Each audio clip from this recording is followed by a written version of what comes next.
ரோமர் அதிகாரம் 8. ஆனபடியால் கிறிஸ்து இயேசுவுக்குட்பட்டவர்களாய் இருந்து மாம்சத்தின்படி நடவாமல் ஆவியின்படியே நடக்கிறவர்களுக்கு ஆக்கினை தீர்ப்பில்லை. கிறிஸ்து இயேசுவினாலே ஜீவனுடைய ஆவியின் பிரமாணம் என்னை பாவம் மரணம் என்பவைகளின் பிரமாணத்தினின்று விடுதலை ஆக்கிற்று. அது எப்படியெனில், மாம்சத்தினாலே பலவீனமாயிருந்த நியாயப்பிரமாணம் செய்யக்கூடாததை தேவனே செய்யும்படிக்கு தம்முடைய குமாரனை பாவ மாம்சத்தின் சாயலாகவும் பாவத்தை போக்கும் பலியாகவும் அனுப்பி மாம்சத்திலே பாவத்தை ஆக்கினைக்குள்ளாக தீர்த்தார். மாம்சத்தின்படி நடவாமல் ஆவியின்படி நடக்கிற நம்மிடத்தில் நியாயப்பிரமாணத்தின் நீதி நிறைவேறும்படிக்கே அப்படி செய்தார். அன்றியும் மாம்சத்தின்படி நடக்கிறவர்கள் மாம்சத்துக்குரியவைகளை சிந்திக்கிறார்கள், ஆவியின்படி நடக்கிறவர்கள் ஆவிக்குரியவைகளை சிந்திக்கிறார்கள்.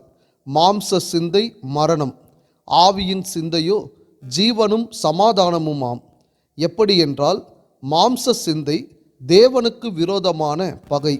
அது தேவனுடைய நியாய பிரமாணத்துக்கு கீழ்ப்படியாமலும் கீழ்ப்படியக்கூடாமலும் இருக்கிறது.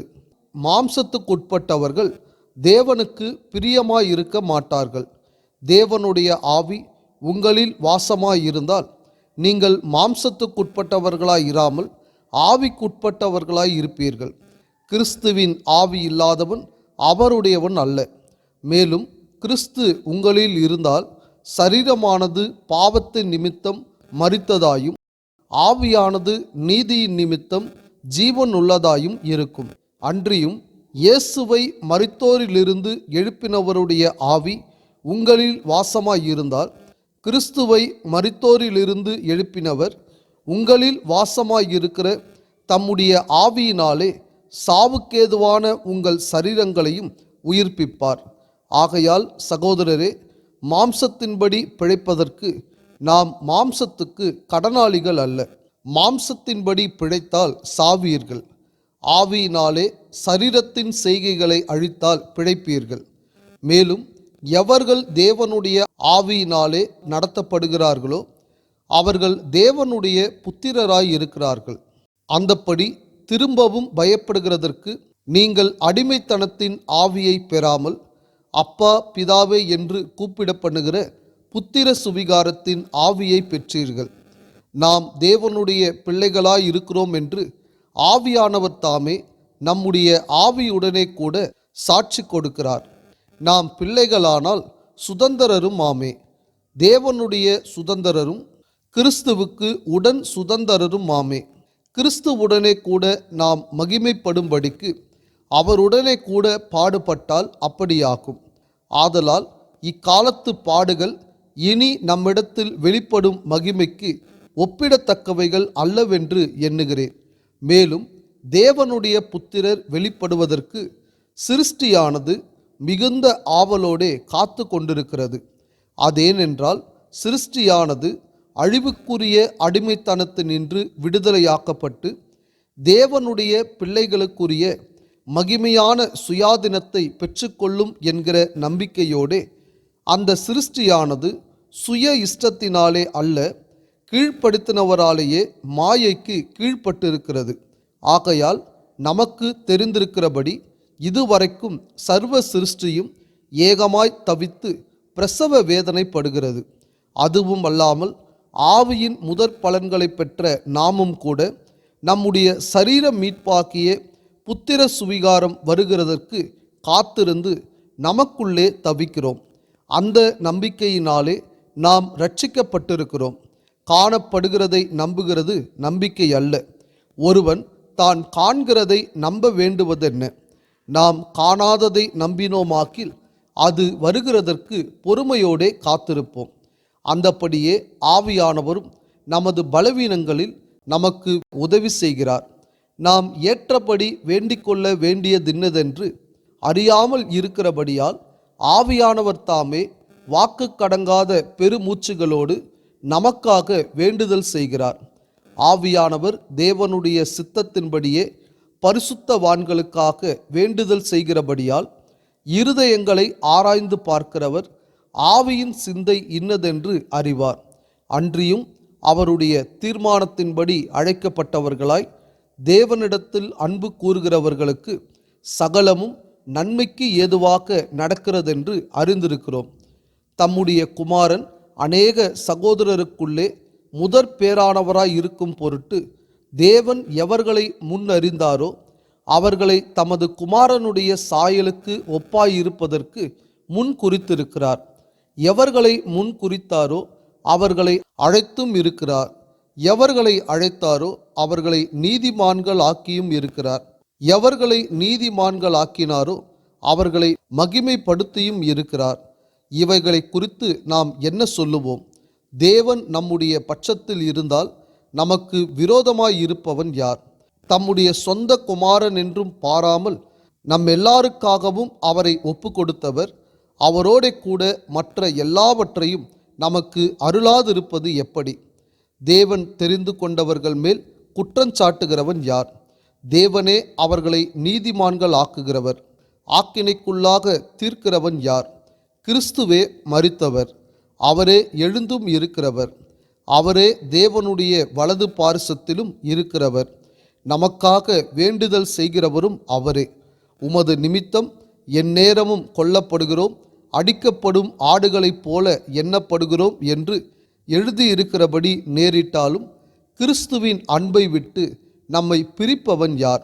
உபத்திரவமோ, வியாகுலமோ, துன்பமோ, பசியோ, நிர்வாணமோ, நாசமோசமோ, பட்டயமோ, இவை எல்லாவற்றிலேயும் நாம் நம்மில் அன்பு கூறுகிறவராலே முற்றும் ஜெயம் கொள்ளுகிறவர்களாய் இருக்கிறோமே.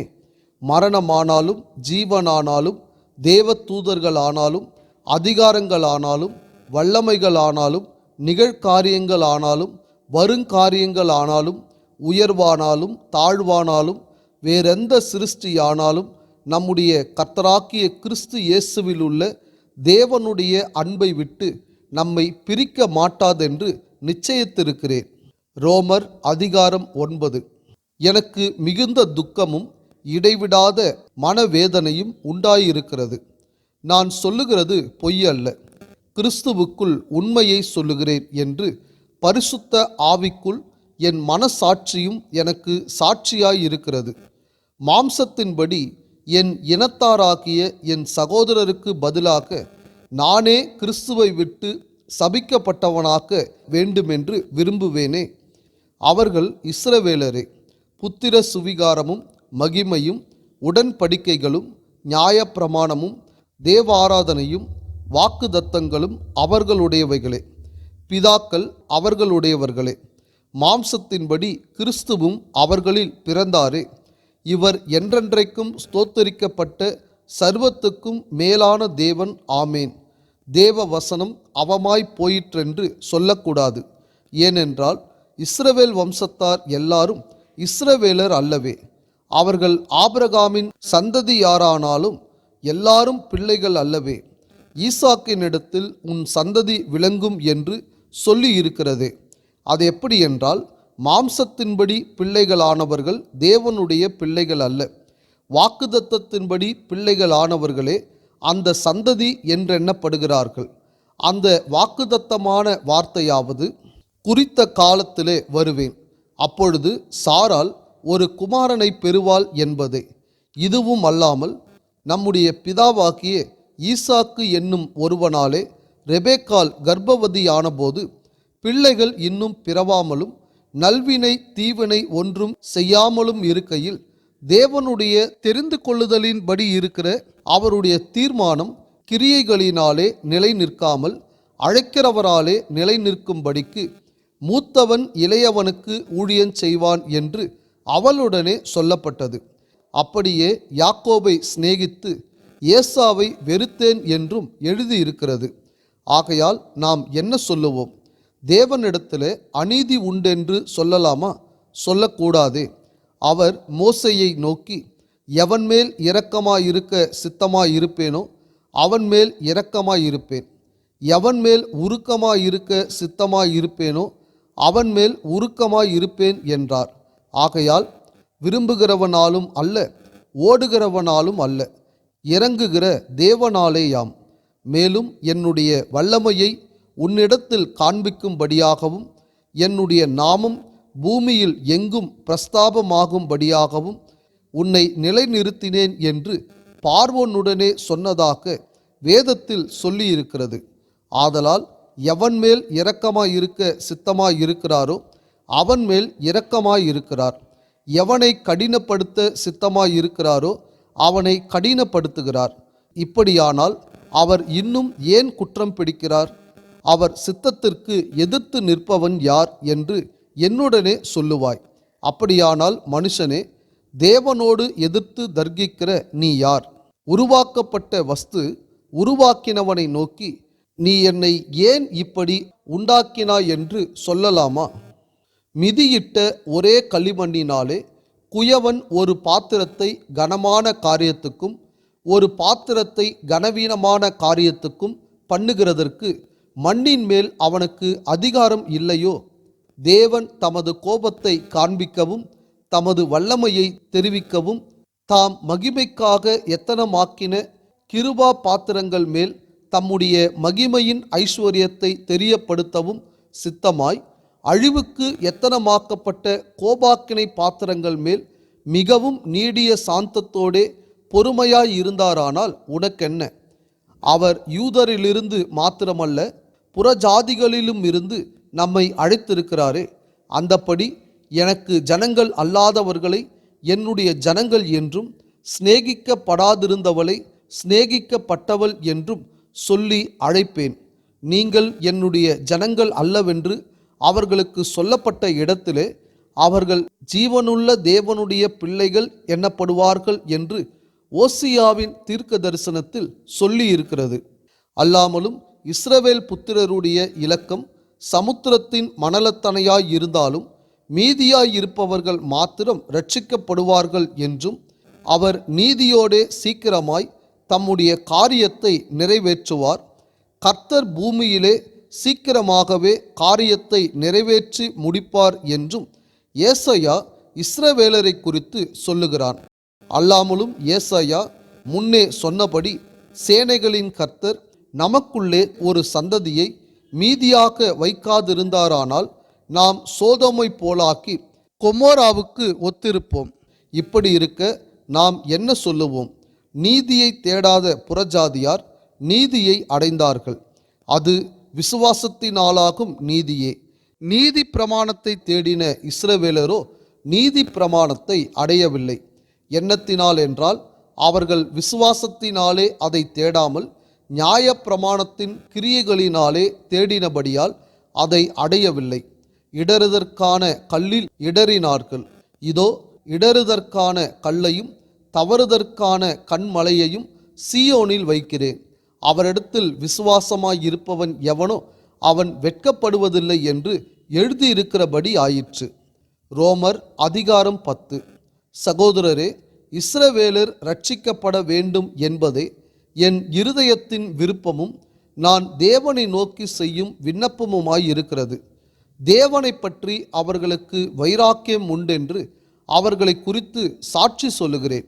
ஆகிலும் அது அறிவுக்கேற்ற வைராக்கியம் அல்ல. எப்படியென்றால் அவர்கள் தேவ நீதியை அறியாமல் தங்கள் சுய நீதியை நிலைநிறுத்த தேடுகிறபடியால் தேவ நீதிக்கு கீழ்ப்படியாதிருக்கிறார்கள்.